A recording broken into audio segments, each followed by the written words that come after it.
First Contact and Ultimatum. The quantum sensors aboard the Lunar Research Station Copernicus weren't designed to detect spacecraft.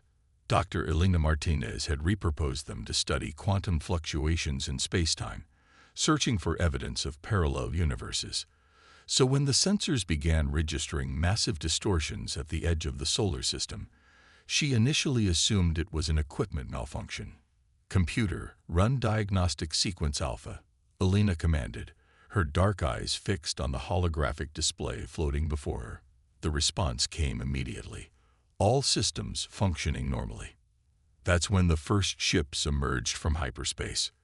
They appeared like crystalline structures against the void, their hulls gleaming with an otherworldly iridescence that defied human engineering.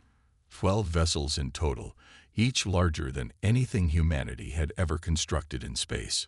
The smallest was the size of Manhattan. The largest could have swallowed Hawaii whole. Within minutes, every defense system on Earth and its colonies went to high alert. The Unified Earth Defense Force mobilized for the first time since its creation 15 years ago. In her office at EDF headquarters in Geneva, Admiral Maya Patel watched the tactical displays with steady eyes that betrayed none of the tension she felt. "Status report," she demanded, her voice carrying the authority of someone who had spent 30 years preparing humanity for this exact moment. "Vessels are holding position just beyond Neptune's orbit, Admiral," reported Captain David Chen, his hologram flickering slightly in the center of the room. "No aggressive movements, but their energy signatures are off the charts.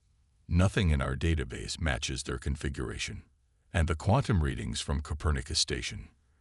Dr. Martinez's data suggests they're generating some kind of field that warps space-time itself. It's technology far beyond our current understanding." Maya nodded, her silver-streaked hair catching the light. "Open all channels. Let's see if they want to talk." They did.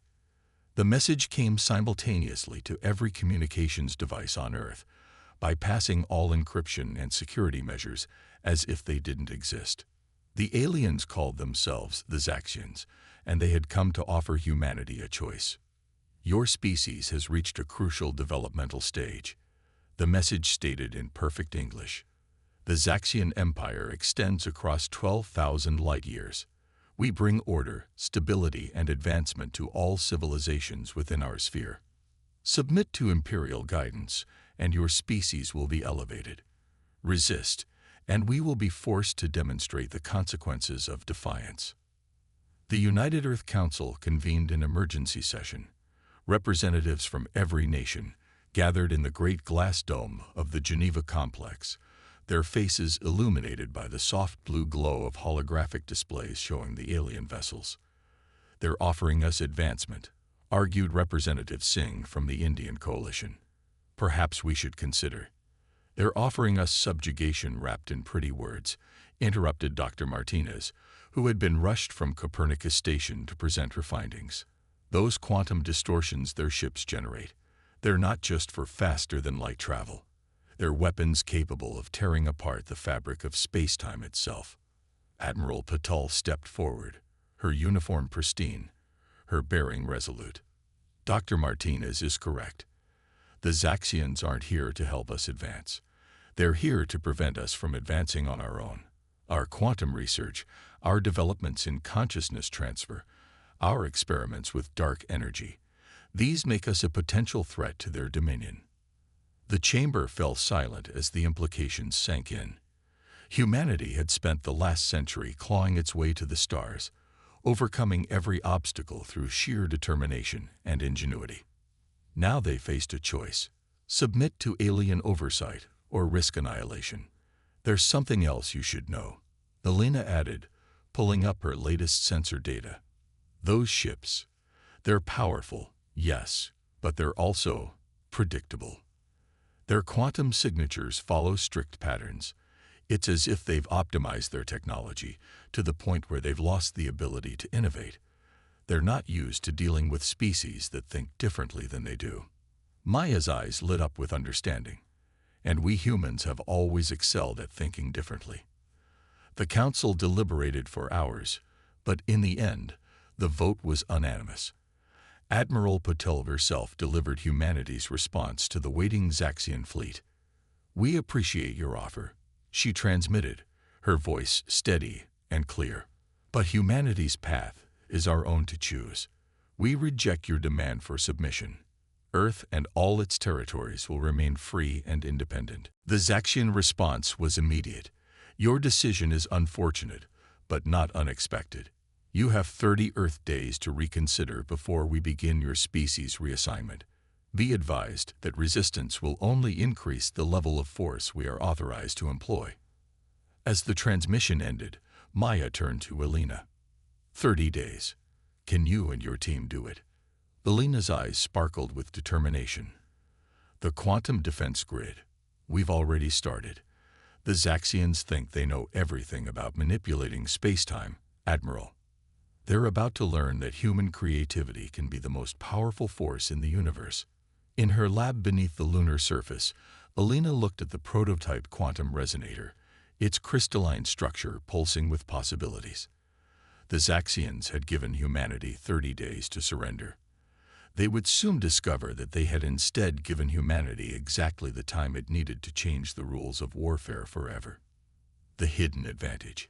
Deep beneath the lunar surface, in a sprawling complex of laboratories and testing chambers, Dr. Elena Martinez hadn't slept in 3 days.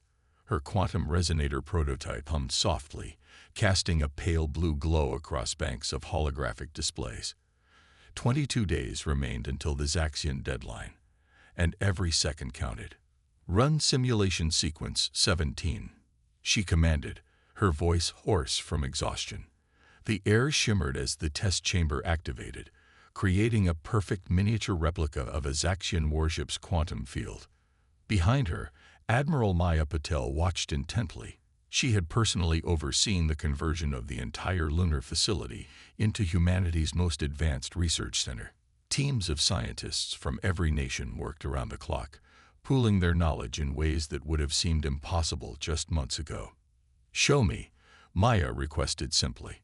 Elena's fingers danced across the control interface. "Watch the field interactions carefully. The Zaxians use quantum manipulation for everything. Propulsion, weapons, shields, but they're trapped in their own paradigm. They see quantum fields as tools to be controlled, dominated. We're taking a different approach." The simulation pulsed. A small drone, equipped with Elena's resonator, approached the replicated Zaxian field. Instead of trying to penetrate or overpower it, the drone's quantum field began to harmonize with it, creating complex interference patterns. "It's like martial arts," Elena explained, her exhaustion momentarily forgotten in her excitement. "Instead of meeting force with force, we're using their own energy against them. The resonator doesn't just block their quantum weapons, it redirects them, amplifies them, turns them into a feedback loop that their systems can't handle." Maya leaned forward, studying the patterns. "And you're certain they won't be able to adapt?" "That's the beautiful part," Elena smiled. "The resonator's quantum state is directly linked to human consciousness. Every operator's brain patterns create unique, unpredictable variations. The Zaxians rely on pure mathematics and logic. They literally can't comprehend what we're doing because it's partly intuitive, partly creative. It's not just technology anymore, it's art." In orbit above Earth, Captain David Chen stood on the bridge of the EDF flagship Prometheus, overseeing the installation of the first full-scale resonators. The ship had been completely refitted, its conventional weapons replaced with Elena's revolutionary technology. "Engineering reports all quantum systems are online," his XO reported. "But sir, are we really betting everything on untested technology?" David watched as similar modifications were being made to ships across Earth's fleet. "We're betting on human ingenuity, Commander, on our ability to think differently, to find solutions where others see only problems." The Zaxians hadn't been idle. Their scout ships prowled the edges of the solar system, analyzing Earth's defenses. Their massive warships maintained their position beyond Neptune, a constant reminder of the doom they promised to deliver. But they had made one crucial mistake. They had given humanity time to prepare. In her private quarters, Admiral Patel reviewed the latest intelligence reports. The Zaxian Empire had conquered thousands of worlds, but always through the same methodical, predictable pattern. First came the ultimatum. Then, if rejected, precision strikes against military targets. Finally, overwhelming force until submission was achieved. "They've never failed," she murmured to herself, "because they've never faced a species that could surprise them." A priority alert flashed across her screen. Belena's face appeared, her eyes bright despite her exhaustion. "Admiral, we've done it. The final tests just concluded. The resonator network. It works better than we hoped. But there's more." Maya raised an eyebrow. "More. We've discovered something unprecedented. When multiple resonators work in concert, linked through human operators, they don't just defend against quantum attacks. They can create quantum effects we've never seen before. Effects that, theoretically, could shut down their faster-than-light capabilities completely." For the first time in weeks, Maya allowed herself to smile. "How soon can we implement this across the fleet?" 10 days, maybe less if we push the production teams to their limits. "Do it. And Alina, get some sleep. We're going to need everyone at their best for what comes next." As Alina's hologram faded, Maya turned to look at the Earth hanging in space beyond her window. The Zaxians thought they were dealing with a primitive species, one that would either submit to their power or be crushed by it. They were about to learn that humanity's greatest strength wasn't in its weapons or technology, but in its endless capacity to innovate, to adapt, to overcome. In labs and factories across the globe, humans worked tirelessly to prepare their defense. The quantum resonator network grew day by day, each unit uniquely attuned to its human operator. Ships were modified, crews trained in entirely new forms of warfare, and strategies developed that had never been seen in the history of the galaxy. The Zaxians had given humanity 30 days to surrender. In doing so, they had given Earth's most brilliant minds exactly the challenge they needed to revolutionize the very nature of space combat. When the deadline arrived, they would face not just a resistant species, but one that had transformed their own quantum mastery into something entirely new. The countdown continued, and with each passing day, humanity's determination only grew stronger. They were no longer preparing for a desperate last stand. They were preparing to show the galaxy that creativity, innovation, and the indomitable human spirit could overcome any obstacle, even an empire that spanned the stars. Battle for Sol. The Zaxians arrived exactly when they said they would. As the deadline expired, their massive fleet dropped out of hyperspace in perfect formation, a wall of crystalline warships that filled the sky from Saturn to Jupiter. Their numbers were even greater than intelligence had predicted, 50 capital ships, each accompanied by swarms of smaller vessels that moved with machine-like precision.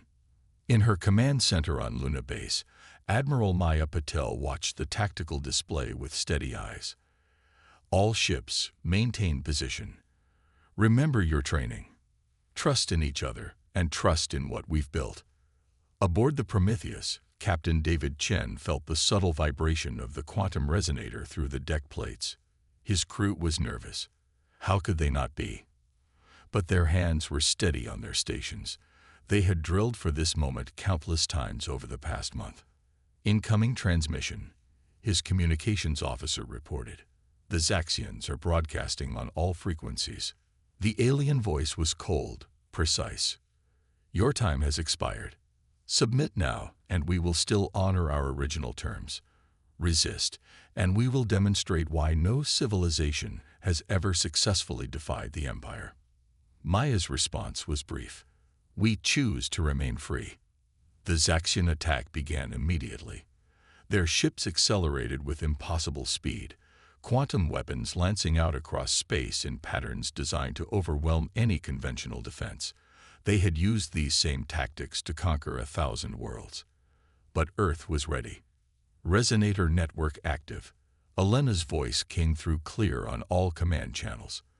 From her control center deep beneath the lunar surface, She monitored the quantum field readings.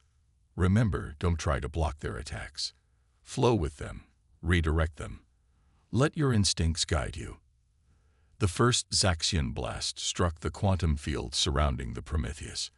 Instead of attempting to stop the energy, the resonator, guided by its human operator's consciousness, bent it, twisted it, transformed it.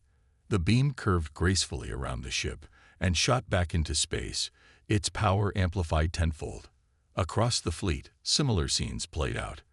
Earth's ships moved in patterns that seemed chaotic, unpredictable, each resonator operator adding their own unique signature to the quantum defense.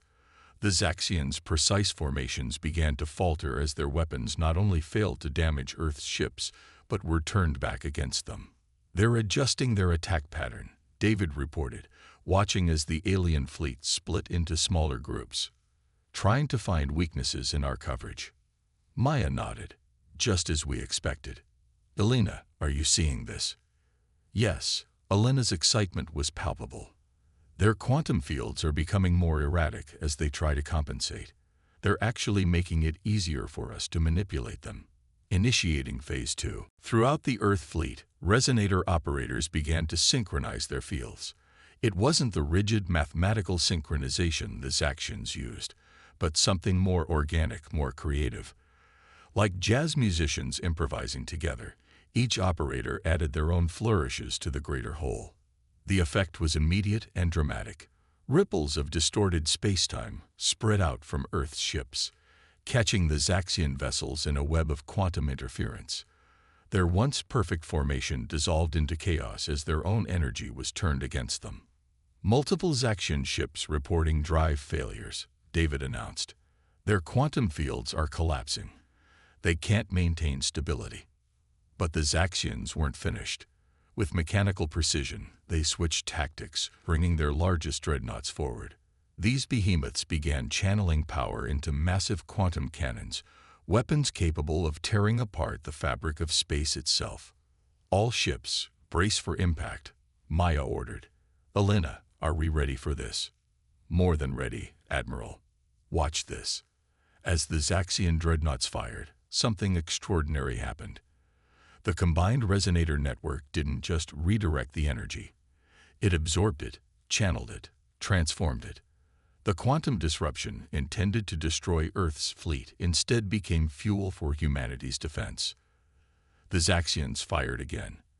And again, each massive blast only serving to strengthen the human quantum field. Their perfect tactics, honed over centuries of conquest, crumbled in the face of human adaptability and creativity. "They're pulling back," David reported, wonder in his voice. "Their entire fleet is in retreat." But Maya knew better. This was just their first attack. They're withdrawing to analyze what happened, to try to understand how we defeated them. They'll be back, and next time, they'll be better prepared. Elena's voice was confident. "Let them come. Every attack teaches us more about their technology, gives us more opportunities to innovate. They think in straight lines. We think in possibilities." As the Zaxian fleet disappeared back into hyperspace, a cheer went up throughout Earth's forces. They had done the impossible, stood against the most powerful empire in known space, and emerged victorious. But in her command center, Maya was already planning the next phase. "Well done, everyone. But remember, we've won the battle, not the war. The Zaxians won't take this defeat lightly. They'll return with everything they have." She turned to her tactical display, studying the data from the battle.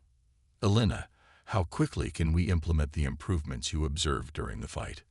"Give me 48 hours. We've learned more about quantum field manipulation in this one battle than we did in a month of research. The next time they come, we'll have even more surprises waiting for them." Maya smiled grimly. The Zaxians had just learned a costly lesson about humanity. Give us a problem, and we'll find a solution. Give us a challenge, and we'll exceed it. Most importantly, give us a reason to unite, and there's nothing we can't accomplish. Counter-Strike.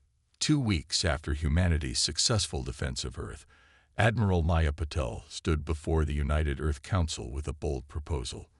The holographic displays showed the latest intelligence. The Zaxian fleet had withdrawn to their forward base at Proxima Centauri, gathering reinforcements for what would surely be an overwhelming second assault. "We cannot wait for them to return," Maya declared, her voice firm. "Every day they spend analyzing our defenses is another day they work to counter our technology. We must seize the initiative." Dr. Elena Martinez stepped forward, her quantum field projections floating in the air around her. "The Admiral is right. But more importantly, we've made a crucial discovery. The Zaxians didn't just retreat, they were forced to retreat. Our quantum resonators didn't just defend against their weapons, they disrupted their ability to maintain stable faster-than-light fields." The implications were clear. For the first time in their history, the Zaxians faced an enemy who could not only resist their attacks, but could actively prevent their escape. It was a vulnerability they had never encountered before, and one they likely didn't know how to counter. Captain David Chin, newly promoted after his ship's performance in the previous battle, outlined the tactical plan. A swift strike at their forward base would catch them off guard. "They expect us to be a defensive species, huddling behind our quantum shields. They don't think we have the capability, or the audacity, to take the fight to them." The council chamber erupted in debate. The plan was risky. Earth would be left relatively undefended. If the strike failed, there would be nothing to prevent the Zaxians from launching an immediate counterattack. But Elena had one more revelation to share. "We've improved the resonator technology far beyond what we showed in the first battle. The Zaxians think they witnessed the full extent of our capabilities. They're wrong." She gestured, and a holographic display shifted to show the latest modifications to Earth's fleet. "We've found a way to use the resonators not just for defense, but for active space-time manipulation. We can create corridors of stable quantum space that allow our ships to move faster than we've ever gone before. The Zaxians won't see us coming, literally." The council voted. The counter-strike was approved. Preparation moved with unprecedented speed. Earth's fleet, led by the Prometheus, assembled in high orbit. Each ship had been upgraded with Elena's latest innovations. The resonator operators had trained ceaselessly, pushing the boundaries of what was possible with the quantum fields. Maya stood on the bridge of her flagship, watching the final preparations. "Status report. All ships report ready. Admiral." David responded from the Prometheus. "Resonator network is synchronized. Strike fleet is formed up and awaiting your command." Elena's voice came through from her control center on Luna. "Quantum corridor calculations are complete. We can create a stable pathway directly to Proxima Centauri. The Zaxians won't detect our approach until we're right on top of them." Maya took a deep breath. This was the moment that would define humanity's future. "All ships prepare for quantum corridor transit. Remember, we're not just fighting for Earth anymore. We're fighting to show the galaxy that humanity will not be subjugated. That creativity and determination can overcome any obstacle, that the human spirit cannot be conquered." The quantum corridor opened before them, a rippling tunnel through space-time created by the combined power of hundreds of resonators working in harmony. Unlike the brute force approach of Zaxian hyperdrives, this was a subtle manipulation of reality itself, guided by human consciousness and innovation. Earth's fleet accelerated into the corridor. The journey to Proxima Centauri, which should have taken years, passed in hours. Through it all, the resonator operators maintained their focus, their minds working in concert to keep the quantum pathway stable. They emerged from the corridor directly in the heart of the Zaxian fleet gathering at Proxima Centauri. The alien ships, caught completely by surprise, took precious seconds to react, seconds that humanity used to devastating effect. "All ships, execute attack pattern Omega," Maya commanded. "Resonator teams, you know what to do." The battle that followed would be studied for centuries to come. Earth's ships moved with impossible grace, their quantum fields reaching out to disrupt and disable the Zaxian vessels before they could bring their weapons to bear. The resonator operators, no longer constrained by purely defensive operations, demonstrated the true potential of their technology. Zaxian ships found their quantum drives completely neutralized. Their weapons, when they managed to fire them, were caught in complex interference patterns that turned their energy back upon them. Their perfect formations dissolved into chaos as human unpredictability and creativity overwhelmed their rigid tactical doctrine. Multiple Zaxian capital ships disabled, David reported, his voice tense with concentration as he maneuvered the Prometheus through the heart of the enemy fleet. Their command and control network is breaking down. They've never faced an attack like this. Alina's voice was triumphant. The quantum readings are off the charts. The resonator network is performing beyond our highest projections. We're not just beating them, we're rewriting the rules of space combat. In less than an hour, it was over. The pride of the Zaxian Empire lay broken and powerless, their mighty warships drifting helplessly in space, their quantum drives irreparably damaged by human ingenuity. Maya opened a channel to the Zaxian flagship. "This is Admiral Maya Patil of Earth. Your forces are disabled. Your base is under our control. We offer you the same choice you gave us. Surrender or face the consequences." The response, when it came, was thick with disbelief. How? How is this possible? Our technology is superior. Our tactics are perfect. We have conquered 1,000 worlds. "That's exactly why you lost," Maya replied. "You stopped innovating. You stopped adapting. You forgot that true strength lies not in perfection, but in the ability to overcome, to think differently, to dare the impossible. Humanity hasn't just matched your technology. We've transformed it into something you can't comprehend." As Maya prepared to secure the surrender of the Zaxian forces, she knew this victory would reshape the galaxy. Humanity had proven itself not just capable of defending its independence, but worthy of taking its place among the stars. The age of Zaxian dominance was over. The age of human innovation had begun. A new dawn. 1 month after the Battle of Proxima Centauri, representatives from across the galaxy gathered in the Great Chamber of the United Earth Council. The defeat of the mighty Zaxian Empire had sent shockwaves through known space. Species that had lived under imperial rule for centuries now looked to Earth with a mixture of hope and awe. Admiral Maya Patel stood at the podium, her uniform gleaming under the chamber's lights. Beside her, Dr. Elena Martinez and Captain David Chen represented the scientific and military achievements that had made victory possible. Before them sat delegates from 200 worlds, including, remarkably, a contingent of Zaxian representatives. "We did not seek this conflict," Maya began, her voice carrying to every corner of the chamber. "Humanity wished only to maintain its independence, to follow its own path among the stars. But when forced to defend ourselves, we demonstrated something remarkable: that innovation, creativity, and the indomitable human spirit can overcome any challenge." The holographic displays activated, showing the quantum resonator technology that had revolutionized space warfare. Elena stepped forward to explain. "What we achieved wasn't just a military victory. We've discovered a new way of understanding the universe itself. The quantum resonator network doesn't just manipulate space-time, it harmonizes with it. By combining technology with human consciousness, we've opened doors that the Zaxian Empire, for all its power, never imagined existed." In the audience, the Zaxian High Commissioner shifted uncomfortably. The Empire's defeat had forced profound changes in their society. For the first time in millennia, they had to confront the possibility that their way wasn't the only way, or even the best way. "We propose a new path forward," Maya continued. "Not an empire built on submission and control, but an alliance founded on cooperation and mutual respect.